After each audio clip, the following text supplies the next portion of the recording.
Welcome to Devendra studies.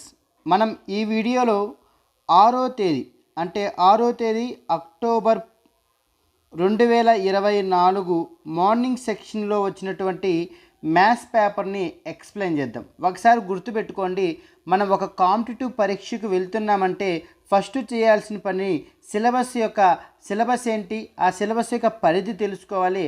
ఆ తర్వాత previous పేపర్లు తప్పనిసరిగా మనం నేర్చుకొని వెళ్ళాల్సింది. అంటే ప్రీవియస్ పేపర్ల వల్ల ఎందుకు ఉపయోగం సార్ అంటే, ప్రీవియస్ పేపర్ల వల్ల ప్రశ్న స్థాయి ఏ విధంగా వస్తుంది, ఆ స్థాయికి మనం ఏ విధంగా ప్రిపేర్ అవ్వాలి, దానికి ఉపయోగపడుతుంది ప్రీవియస్ పేపర్.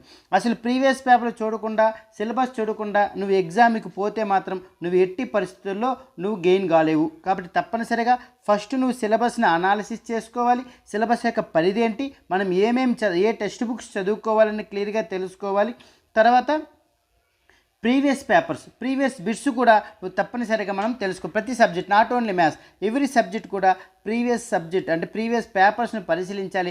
ప్రశ్న ఏ విధంగా అడుగుతున్నాడు, మనం ఏ విధంగా ప్రిపేర్ అవ్వాలనేది మనకు తెలిసి ఉండాలి. ఓకేనా, రైట్. నెక్స్ట్ కానీ చూస్తే ఫస్ట్ ప్రశ్న చూద్దాం. ఆనంద్ ఒక వాచ్ని 682 రూపాయలకి కొన్నాడు. ఇందులో ప్రకటన వెలపై గల 10% పన్ను కలిసే ఉంది అంట.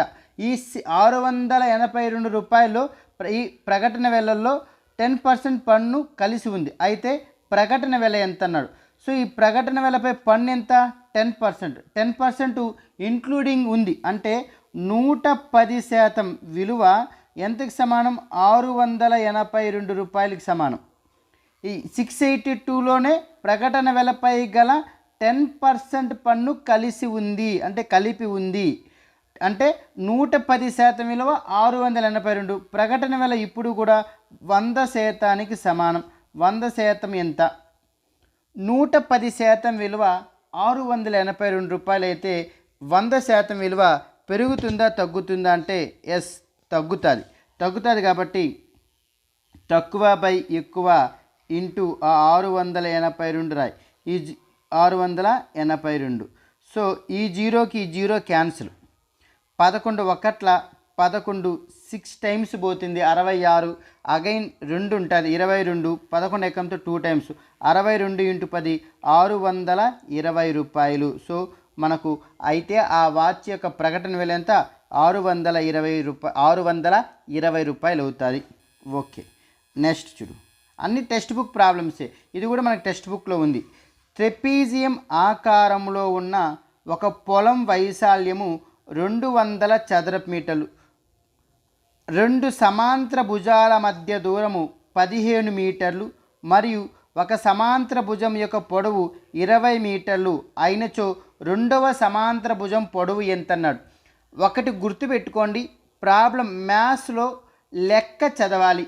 లెక్క చదివిన తర్వాత లెక్కలో ఏమి ఇచ్చినాడు, మనం ఏమి కనుక్కోవాలి, మనకి ఏమి తెలుసు అనే మూడు భావనలు మనకు తెలుసు.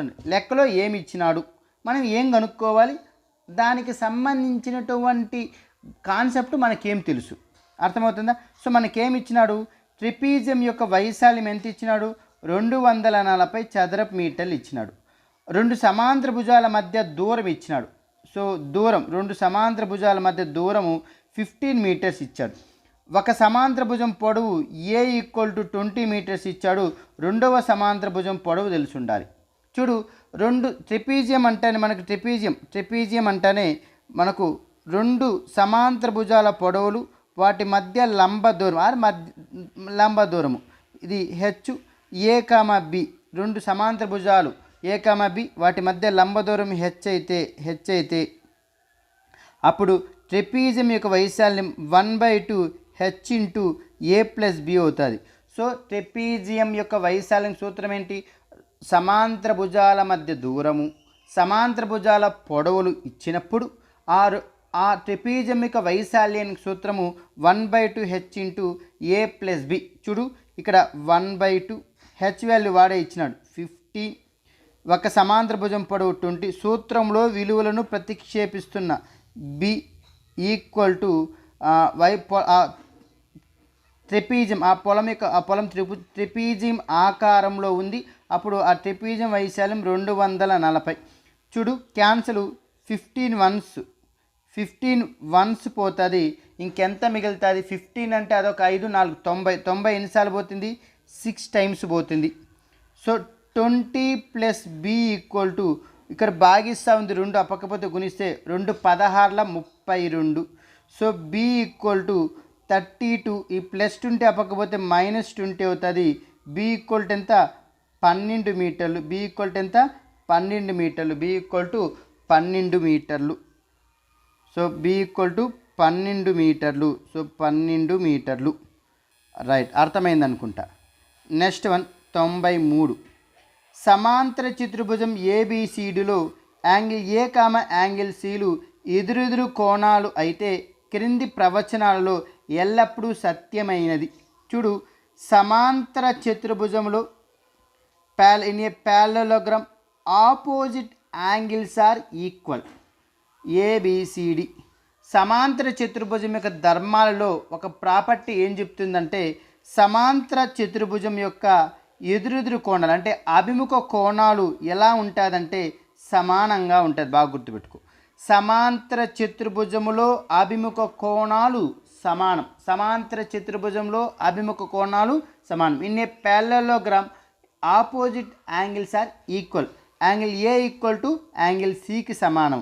అప్పుడు యాంగిల్ A ఈ యాంగిల్ C పక్క వస్తే మైనస్ యాంగిల్ C = ఎంతకి సమానం? 0 డిగ్రీలకి సమానము. అర్థమైందా?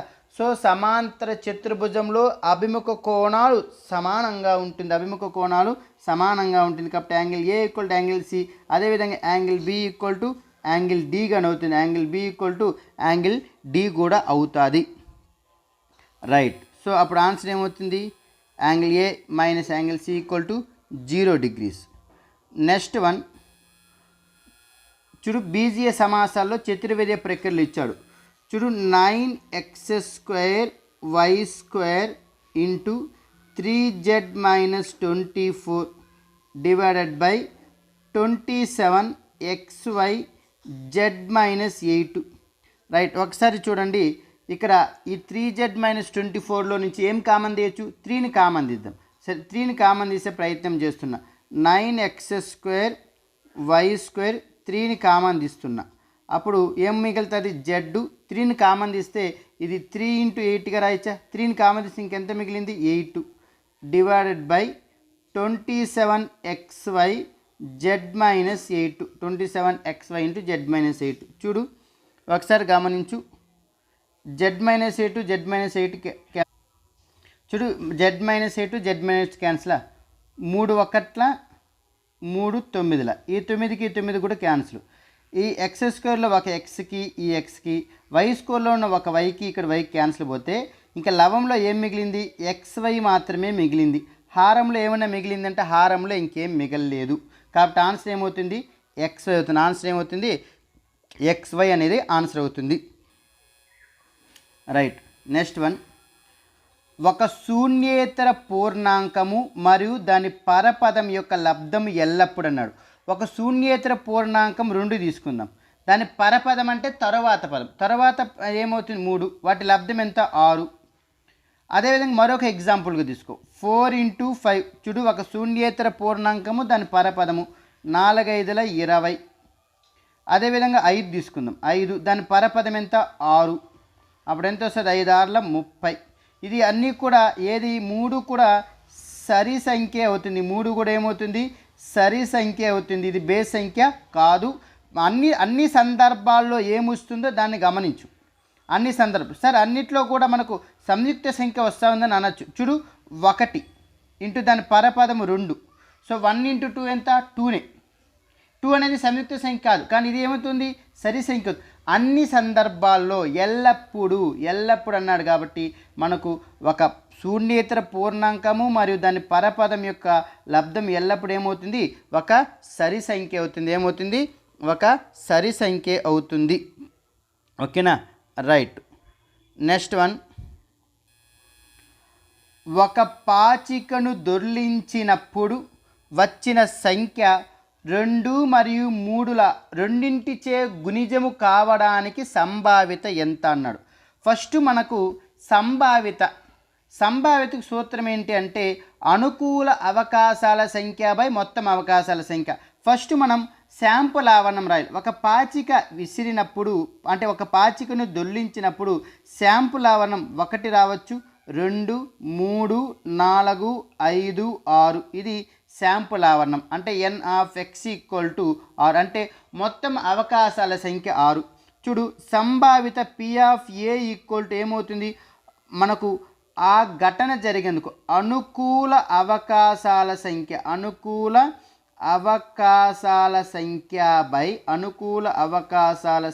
బై మొత్తం అవకాశాల సంఖ్య అనుకూల అవకాశాల సంఖ్య బై మొత్తం అవకాశాల సంఖ్య. ఒకసారి గమనించు, n ఆఫ్ a అంటే అనుకూల అవకాశాల సంఖ్య. చూడు ఈ 1, 2, 3, 4, 5లో 2 మరియు 3 రెండింటి గుణిజం కాదు. రెండింటి గుణిజం అంటే ఏమనాలి అంటే అది 2 మరియు 3ల రెండింటి గుణిజం అంటే 6 అవుతుంది. 2 × 3 ఎంత 6 అంటే 6, 12 ఇవి 2తోనూ 2 యొక్క గుణిజములోను 3 యొక్క గుణిజాల్లో వచ్చేది ఉమ్మడిగా అంటే 2 × 3 6. 6 ఎన్నిసార్లు ఉంది, ఒక్కసారి, ఒక్క అవకాశం మాత్రమే. అంటే అనుకూల అవకాశాల సంఖ్య 1, మొత్తం అవకాశాల సంఖ్య n ఆఫ్ x = 6. కాబట్టి మనం ఒక పాచికను దొల్లించినప్పుడు వచ్చిన సంఖ్య 2 మరియు 3ల రెండింటి గుణిజం కావడానికి సంభావ్యత ఎంత అంటే 1/6. ఎంత, 1/6. నెక్స్ట్ 97 చూడు. 70169,305 11 చే భాగించబడాలి అంటే 70169,305కు కలపవలసిన కనిష్ట సంఖ్య అన్నాడు. సో కలపవలసిన కనిష్ట సంఖ్య 11 యొక్క భాజనీయత సూత్రం ఏం చెప్తుంది? 11 యొక్క భాజనీయత సూత్రం ఒక సంఖ్యలో బేసి స్థానాలలోని అంకెల మొత్తము మరియు సరి స్థానాలలోని అంకెల మొత్తముల భేదము 0 లేదా 11 యొక్క గుణిజము అయితే అది 11 చేత నిశ్శేషంగా భాగించబడుతుంది. 5, 1, 3 8 ఇజ్ రైట్. 8, 1, 6 14 రైట్. ఇక్కడ చూడు 0, 9, 9, 1, 10, 1, 17. చూడు వీటి మధ్య భేదం ఎంత రావాలి? 0 రావాలి లేదా 11 రావాలి. 11 రావడానికి అవకాశం లేదు. చూడు ఇక్కడ 17 ఉంది, ఇక్కడ 14 ఉంది. అంటే 17, 14 ఈ రెండు సమానంగా ఉంటే దీనికి ఎంత కలపాలి? ఇంకా 3. అంటే 5 ప్లేస్లో ఇంకా 3 కలిపి 8 రాసినామంటే 8+ అంటే అప్పుడు ఇక్కడ 5 ప్లేస్లో ఇంక 3 కలుపుతున్నాడు. 3 కలిపితే ఏమి 70169,308. అప్పుడు చూడు బేసి స్థానాలు 8, 1, 3, 11 ఇదొక 6 17 ఇజ్ రైట్. 0, 9, 1, 7 17. చూడు ఎంత కలుపుతున్నా? 3 కలుపుతున్నా. సో 17, 14 మధ్య డిఫరెన్స్ ఎంత? 3. అంటే 5కి ఎంత కలిపితే సరిపోతుంది? 3 కలిపితే సరిపోతుంది. అంటే కలపవలసిన కనిష్ట సంఖ్య ఎంత? 3. కలపవలసిన కనిష్ట సంఖ్య ఎంతంటే 3 రైట్. ఒక జత పూరక కోణాల కొలతలలో వ్యత్యాసం 24 అయినా ఆ కోణాలు అన్నాడు. చూడు పూరక కోణం అంటే ఏమి? 2 కోణాల మొత్తము 90 డిగ్రీలు అయితే ఆ 2 కోణాలు ఒకదానికి ఒకటి పూరక కోణాలు అవుతుంది. 2 కోణాల మొత్తం 90 డిగ్రీలు అయితే ఆ 2 కోణాలు ఒకదానికి ఒకటి పూరక కోణాలు అవుతాయి. చూడు కోణము x అనుకుందాం. కోణము x అనుకుంటే దాని పూరక కోణము ఏమవుతుంది? 90 - x అవుతుంది. దాని పూరక కోణం ఏమవుతుంది? 90 - x అవుతుంది. వీటి మధ్య వ్యత్యాసం ఎంత? 24 డిగ్రీలు. వాటి మధ్య వ్యత్యాసం ఎంత? 24 డిగ్రీలు. చూడు అప్పుడు ఏం రాద్దాము? x మైనస్ 90 ఆఫ్ x ఎంతకి సమానము? 24 డిగ్రీలకి సమానం రైట్. x ఈ బ్రాకెట్ని రిమూవ్ చేస్తున్నా. x minus 90 minus into minus plus x = 24 డిగ్రీలు. x ప్లస్ x ఎంత? 2x = 24. ఈ మైనస్ 90 అవ్వకపోతే ప్లస్ 90 అవుతుంది. అప్పుడు 2x = 24 ప్లస్ 90 ఎంత 114. సో 2 ఒక్కట్ల 57 అవుతుంది. So x equal to 57. అంటే ఆ కోణాలు ఏమవుతాయి, ఆ కోణాలు ఒకటి 57 అయితే 90లో నుంచి 57 పోతే ఎంత, ఇంకా 33 డిగ్రీస్. అంటే ఒకటి 57 చూడు, ఆల్రెడీ ఒకటి 57 వచ్చేసింది, ఇంకా మరో కోణం 30 ఉంటుంది. ఇంకా డైరెక్ట్గా నువ్వు థర్డ్ ఆప్షను పెట్టేయవచ్చు. ఓకేనా, రైట్. మొదటి 5 సంయుక్త సంఖ్యల మధ్యగతం అన్నాడు. మధ్యగతం అంటే ఏమి చూడు, ఆవర్గీకృత దత్తాంశములు ఆరోహణ లేదా అవరోహణ క్రమంలో, అంటే ఆవర్గీకృత దత్తాంశానికి మధ్యగతం ఎలాగ, ఒక దత్తాంశములోని రాశులను ఆరోహణ లేదా అవరోహణ క్రమంలో రాయగా మధ్యలో ఉన్న రాశిని ఆ దత్తాంశం యొక్క మధ్యగతం అంటాం. చూడు, మొదటి 5 సంయుక్త సంఖ్యల మధ్యగతం. మొదటి 5 సంయుక్త సంఖ్యలు 4, 6, 8, నెక్స్ట్ 9, 10. చూడు, మధ్యలో ఉన్న రాశి. సో ఆపకోటి ఇపకోటి కొట్టేసి ఇంకేం మిగిలింది, మధ్యలో 8 మిగిలింది. కాబట్టి మధ్యగతం ఎంత, 8. అర్థమైందా? సో మొదటి 5 సంయుక్త సంఖ్యల మధ్యగతము 8. నెక్స్ట్ 11 సెంటీమీటర్ల భుజముగా గల ఘనం యొక్క ఘన పరిమాణం ఎంత? సో ఇచ్చిందేంటి, 11 సెంటీమీటర్ల భుజము. ఘనం యొక్క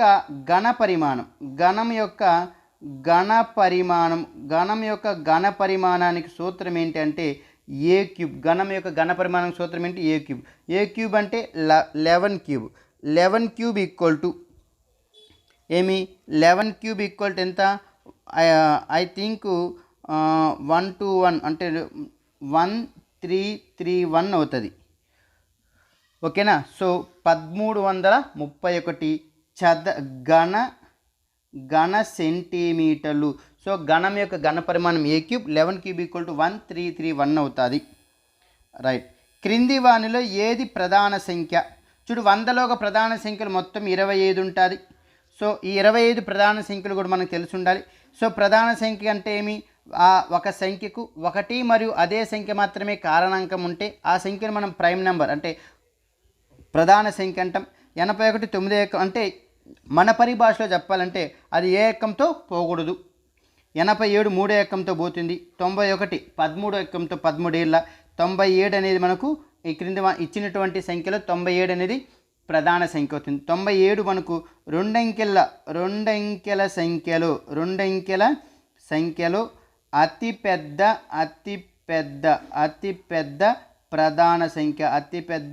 ప్రధాన సంఖ్య అవుతుంది. రెండంకెల సంఖ్యలో అతిపెద్ద ప్రధాన సంఖ్య 97.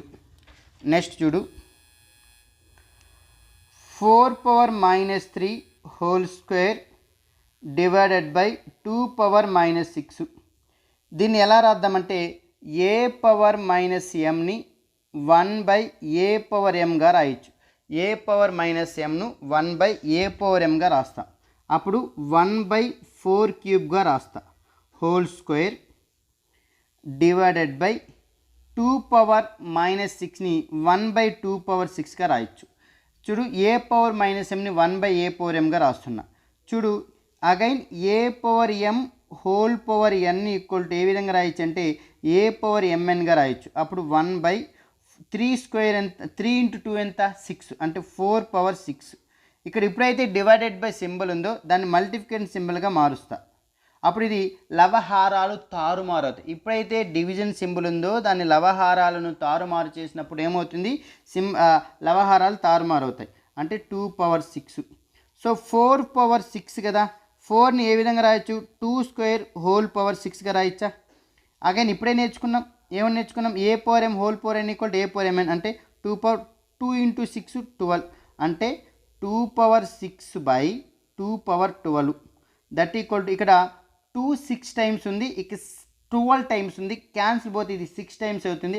అప్పుడు 1/2/6. 1/2/6 నథింగ్ బట్ 64. 1/2/6 2/4 విలువ ఎంత, 2³ 8, 2/4 16, 2/5 32, 2/6 64 అవుతుంది. 2/7 128 అంటే మనకు 2/6 64 1/64 అవుతుంది. రైట్. నెక్స్ట్ వన్, 40లో 23% ఎక్స్ అయితే 23లో 40% ఎంత అన్నాడు. చూడు ఇది ఫస్ట్ కనుక్కుందాం.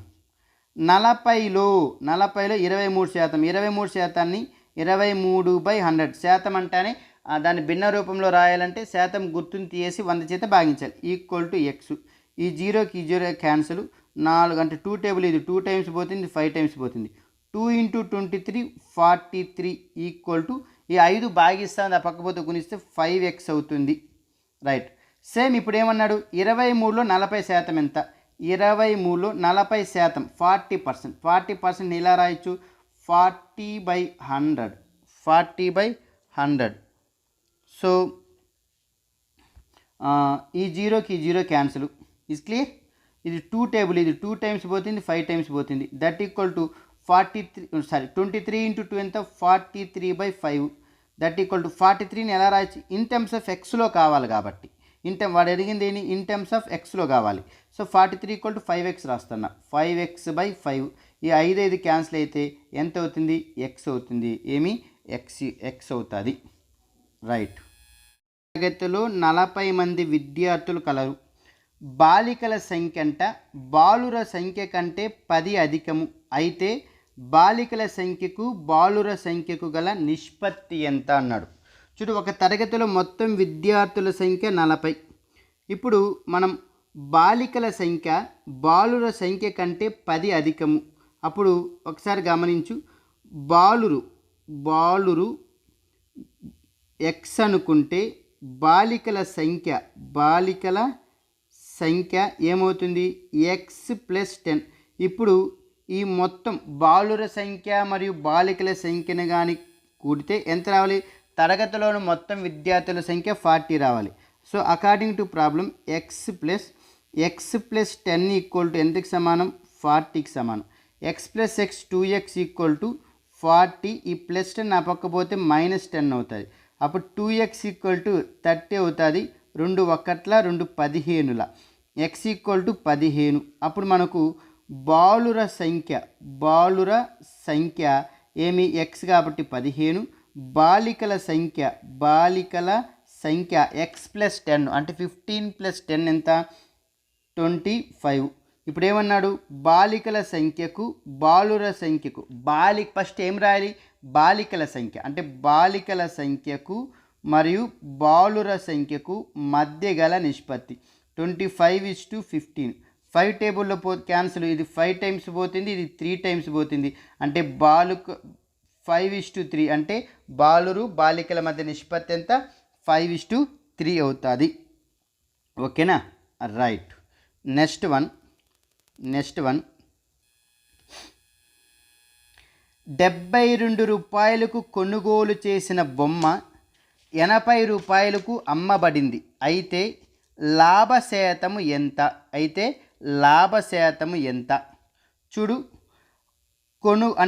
కొన్న వేల 72 రూపాయలు, అమ్మిన వేల 80 రూపాయలు. అప్పుడు లాభం ఈక్వల్ టు మనకు లాభం కావాలంటే అమ్మిన వేలలో నుంచి కొన్న వేలని తీస్తే 80 - 72 దట్ ఈక్వల్ టు 8 రూపాయలు లాభం వచ్చింది. సో లాభశాతం ఈక్వల్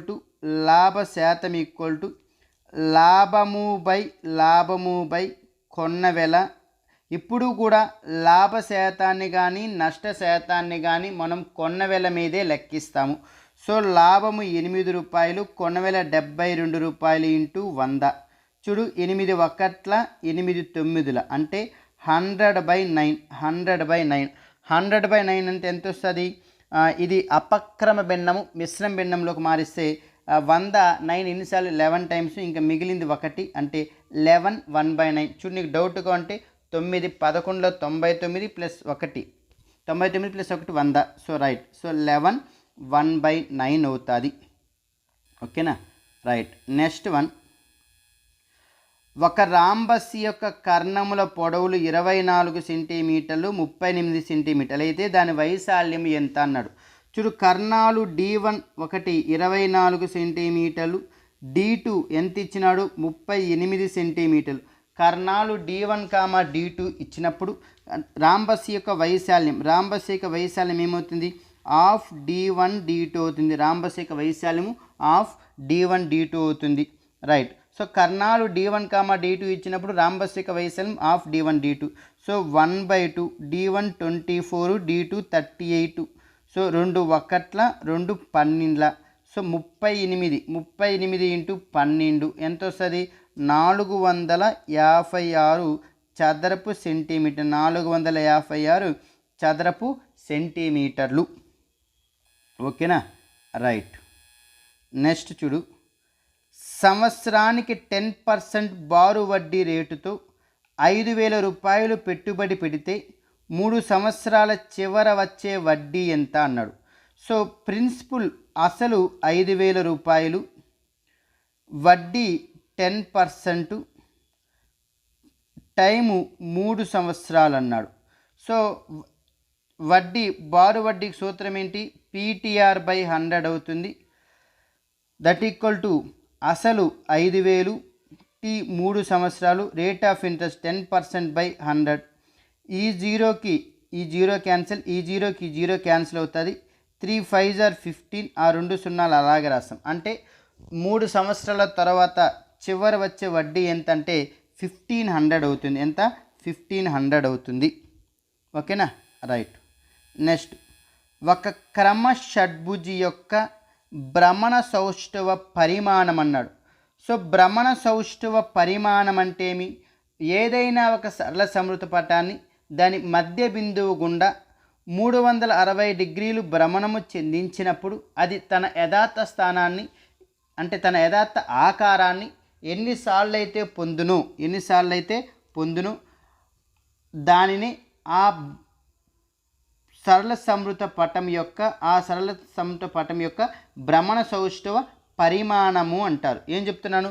ఏదైనా ఒక పటం యొక్క మధ్య బిందువు గుండా 360 డిగ్రీలు భ్రమణము చెందించినప్పుడు అది తన యథార్థ ఆకారాన్ని ఎన్నిసార్లు పొందును దానినే ఆ పటం యొక్క భ్రమణ సౌష్ఠవ పరిమాణము అంటారు.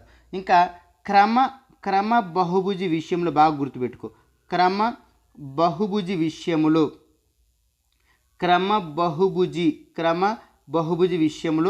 భుజాల సంఖ్య ఎన్నైతే ఉంటుందో, భుజాల సంఖ్య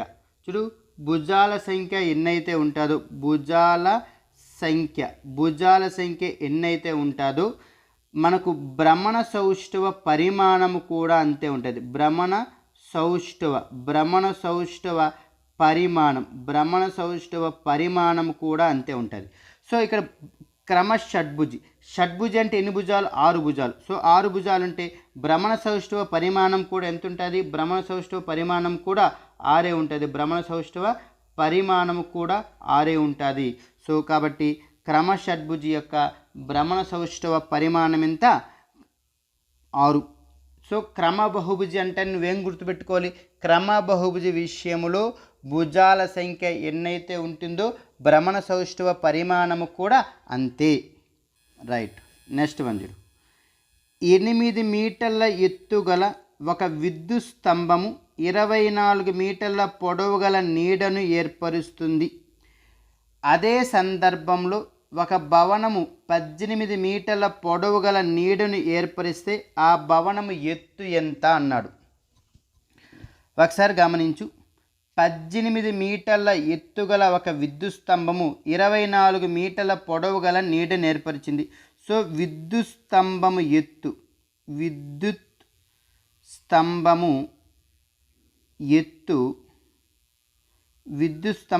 ఎంత? 18 మీటర్లు. ఆ విద్యుత్ స్తంభం యొక్క నీడ ఎంత వస్తుంది? 24 మీటర్లు. ఇప్పుడు ఒక భవనము ఎత్తు తెలియదు, కనుక్కోమంటాడు. ఆ భవనము నీడ ఎన్ని మీటర్ల పొడవు గల నీడను ఏర్పరుస్తుంది? 18 మీటర్లు. చూడు, 18 మీటర్ల పొడవు గల నీడను ఏర్పరుస్తుంది. 18 మీటర్ల పొడవు గల నీడను ఏర్పరిచే భవనం యొక్క ఎత్తు ఎంత అన్నాడు. ఒకసారి బాగా గమనించు లాజిక్. విద్యుత్ స్తంభము 18 మీటర్స్ ఉంది, అప్పుడు దాని నీడ ఎంత? 24 మీటర్లు. ఒక భవనం ఎంత ఎత్తో తెలియదు, అప్పుడు ఆ భవనం నీడెంత? 18 మీటర్లు. చూడు, 18 మీటర్ల నీడగల భవనం ఎత్తు అనేది విద్యుత్ స్తంభం ఎత్తు కన్నా ఎక్కువ ఉంటుందా తక్కువ ఉంటుందా? చూడు 24 మీటర్ల నీడ ఏర్పరిచినప్పుడు 18 మీటర్లు. ఇది 18 మీటర్ల నీడైతే భవనం ఎత్తు అనేది విద్యుత్ స్తంభం కన్నా తక్కువ ఉంటుంది. కాబట్టి తక్కువ బై ఎక్కువ, తక్కువ ఉంటుంది కాబట్టి తక్కువ బై ఎక్కువ. 24 × 18. 6 టేబుల్ ఇది 3 టైమ్స్ పోతుంది, ఇది 4 టైమ్స్. 2 టేబుల్ ఇది 2 టైమ్స్, ఇది 9 అంటే 27/2. 27/2 is నథింగ్ బట్ 13.5 మీటర్స్. అంటే ఆ భవనం యొక్క ఎత్తు ఎన్ని మీటర్లు ఉంటుంది? 13.5 మీటర్లు ఉంటుంది. ఎన్ని మీటర్లు ఉంటుంది? 13.5 మీటర్లు ఉంటుంది. రైట్. చూడు, ఇది 5వ తరగతిలో ఉంటుంది ఈ ప్రశ్న. 1887 మరియు 1897 మధ్య గల లీపు సంవత్సరాల సంఖ్య.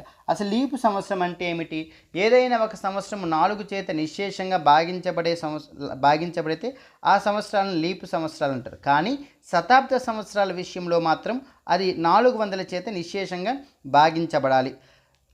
చూడు, 1887 తర్వాత 4 చేత భాగించబడేది ఏంటి? 1888. ఎందుకు? సో 4 యొక్క బాధ్యత సూత్రం ఏం చెప్తుంది? ఒక సంఖ్యలో చివరి 2 అంకెలతో ఏర్పడే సంఖ్య 2 సున్నాలు కానీ లేదా 4 చేత నిశ్శేషంగా భాగించబడితే మనకది 4 చేత నిశ్శేషంగా భాగించబడుతుంది. దీని తర్వాత 4 కలిపితే 1892, 1896, నెక్స్ట్ 1897. చూడు, వీటి మధ్య ఎన్ని ఉన్నాయి? 1, 2, 3. మొత్తం ఎన్ని లీపు సంవత్సరాలు వస్తాయి? 3 లీపు సంవత్సరాలు వస్తాయి. చూడు, లీపు సంవత్సరాలు అంటేనే 4 చేత నిశ్శేషంగా భాగించబడే సంవత్సరాలను లీపు సంవత్సరాలు అంటారు. కానీ శతాబ్ద సంవత్సరం విషయంలో 4 మరియు 400 చేత కూడా నిశ్శేషంగా భాగించబడాలి. ఓకేనా? రైట్. నెక్స్ట్ వన్, 100 కోట్లు, 100 మిలియన్లు, 100 లక్షలు, 100 బిలియన్లలో ఉండే సున్నాల సంఖ్య వరుసగా. చూడు, లక్ష అంటే ఎన్ని సున్నాలు ఉంటాయి? 10⁵ 5 సున్నాలు ఉంటాయి. 10 లక్షలు అది మిలియన్ అవుతుంది. 10 లక్షలకి ఎన్ని ఉంటాయి? 10 లక్షలకు 6 సున్నాలు ఉంటాయి. ఓకేనా? 10 లక్షలు. కోటికి ఎన్ని సున్నాలు ఉంటాయి? కోటికి 10⁻7. చూడు, 100 కోట్లు, 100 × కోట్లు. కోటికి ఎన్ని? 10 అంటే ఇది 10 స్క్వేరు, ఇది 10 కోటి 10⁻7 అంటే 10⁻9. అంటే ఎన్ని సున్నాలు? 9 సున్నాలు. ఆన్సర్ ఇదైనా కావాలి, ఇదైనా కావాలి. అంటే ఈ 2 ఆన్సర్ కాదు. 100 మిలియన్లు. మిలియన్ అంటేనే 10 లక్షలు. ఇజ్ దట్ 10 లక్షలని మనం ఏమంటాము? మిలియన్ అంటాం. అంటే 100 మిలియన్లు, 100 మిలియన్లు. 100 మిలియన్ అంటేనే 10 లక్షలు. అంటే 10⁻6. అంటే 100ని 10 స్క్వేరు, ఇది 10⁻6. Basis are same, power should be add. అంటే 10 పవర్ అంటే a⁻m × a⁻n ఈక్వల్ టు ఏమవుతుంది? a⁻m+n. అంటూ 2 + 6 8. ఎన్ని సున్నాలు? 8 సున్నాలు. సో ఏది దీంట్లో ఉంది? దీంట్లో ఉంది. ఎస్, ఇది కాదు. అంటే 8 సున్నాలు. అంటే 100 లక్షల్లో మనకు 7 సున్నాలు ఉంటాయి. 10 బిలియన్లో 10 సున్నాలు ఉంటాయి. కాబట్టి మనకు ఆన్సరు ఫస్ట్ వన్ అనేది ఆన్సర్ అనేది రావడం జరుగుతుంది. రైట్. నెక్స్ట్ చూడు, next one, a = x² + 2x - 3, b = 2x² - x + 4, c = x² + 3x - 2. అయితే ఏం కనుక్కోవాలి? a - b + c విలువ. ఫస్ట్ a - b విలువ కనుక్కుందాం. a రాస్తాం, x² + 2x - 3 minus of b. చూడు, మైనస్ ఉన్నప్పుడు కంపల్సరీగా బ్రాకెట్ రాస్తాం. 2x² - x + 4 అవుతుంది. So that equal to x² + 2x - 3 minus into plus -2x² minus into minus plus x minus into plus -4. So that equal to x² - 2x² -x² అవుతుంది. Plus 2x + x plus 3x అవుతుంది. -3 -4 -7 అవుతుంది. ఇది a - b. మనల్ని ఏం కనుక్కోమన్నాడు? a - b + c అన్నాడు. చూడు, a - b + c. So -x² + 3x -7 plus c విలువ ఎంత? x². చూడు, c విలువ x² + 3x - 2 that equal to plus x స్క్వేర్కి minus x square cancel, plus 3x ఎంత ప్లస్ 6x, -7 -2 -9, అప్పుడు ఎంత వస్తుంది 6x - 9 అవుతుంది. 6x - 9 ఎక్కడ ఉంది ఆప్షన్లో? ఎస్, థర్డ్ ఆప్షన్లో ఉంది. 6x - 2 అవుతుంది. రైట్. ఏ బహుముఖి పలకములకు అయినా ఆయిలర్ సూత్రం అన్నారు. This is very very important. ఒక బహుముఖి ఏర్పడాలంటే తప్పనిసరిగా ఆ బహుముఖి ఆయిలర్ సూత్రాన్ని పాటించాలి. అది పిరమిడమైనా సరే, అది ఒక పట్టకమైనా సరే. అది ఏంటి అంటే F+V = E+2. ఇది మనకు ఆయిలర్ సూత్రం. ఈ +2 ఈ పక్క పంపించాడు, వాడు సింప్లిఫై చేశాడు. అంటే F+V - E అంటే ప్లస్ ఉంది, ఈ పక్క వస్తే మైనస్ అవుతుంది. దట్ ఈక్వల్ ఎంతకు సమానం? 2కు సమానం. అంటే F+V - 2 ఎంతకు సమానం? 2కు సమానం. ఎక్కడుంది? 4th ఆప్షన్లో ఉంది. ఓకేనా? రైట్. నెక్స్ట్, ఒక దత్తాంశము 3 7 5 3 7 5 P యొక్క బాహులకము 7 అయితే P విలువ చూడు, ఒకసారి గమనించు. 7 2 టైమ్స్ వచ్చింది, అదేవిధంగా 5 కూడా 2 సార్లు వచ్చింది. ఇప్పుడు ఈ దత్తాంశం యొక్క బాహులకం ఎంత అంట? 7 అంట. ఈ దత్తాంశం యొక్క బాహులకం ఎంత? 7. అప్పుడు తప్పనిసరిగా P విలువ ఎంత ఉండాలి?